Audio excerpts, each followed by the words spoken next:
Le Saint-Esprit est une personne. Shalom bien-aimés dans le Seigneur.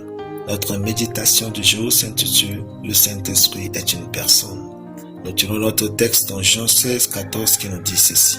« Il me glorifiera, car il prendra de ce qui est à moi et vous l'annoncera. » Alléluia. Le Saint-Esprit n'est pas le nom du Saint-Esprit, mais sa personnalité. Le Saint-Esprit répond au nom de Jésus.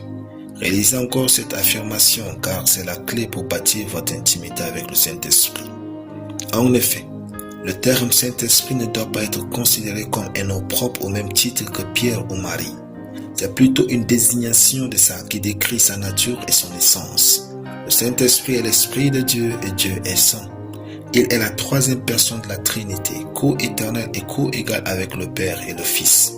Sa personnalité se manifeste à travers ses diverses actions et attributs. Le Saint-Esprit enseigne, console, guide, convainc, intercède, distribue des dons et a une volonté propre. Quant à l'idée selon laquelle il répond au nom de Jésus, c'est une vérité biblique fondamentale. En effet, le Saint-Esprit glorifie Jésus. Jésus lui-même a dit « Il me glorifiera, car il prendra de ce qui est à moi et vous l'annoncera. » Le rôle principal de l'Esprit est de révéler, d'exalter et de rendre présent le Christ. Il répond présent quand le nom de Jésus est invoqué avec révélation. Le Saint-Esprit est envoyé par le Père au nom de Jésus. Il est écrit, mais le Consolateur, l'Esprit Saint que le Père enverra en mon nom, vous enseignera toutes choses et vous rappellera tout ce que je vous ai dit. Jean 14, 26. Il agit en pleine conformité avec la volonté de Jésus et pour l'accomplissement de son œuvre de rédemption.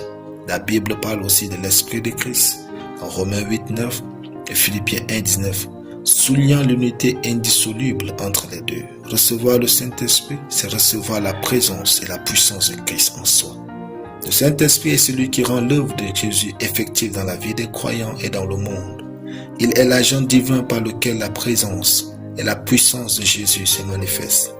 Donc si le Saint-Esprit est la désignation qui décrit sa nature divine, l'idée qu'il répond au nom de Jésus exprime sa mission. C'est son alliement parfait avec la volonté et l'autorité du Fils de Dieu. Et là enseigne que l'œuvre du Saint-Esprit est toujours christocentrique. Si ce n'est donc pas pour la gloire de Jésus, il ne fera rien. Alléluia. Prions. Je déclare que j'apprends à connaître le Saint-Esprit pour mieux vivre avec sa personne et sa présence en Christ. Amen. La lecture biblique en une année, Ésaïe 31 à Ésaïe 35. Soyez bénis, c'était le pain du ciel.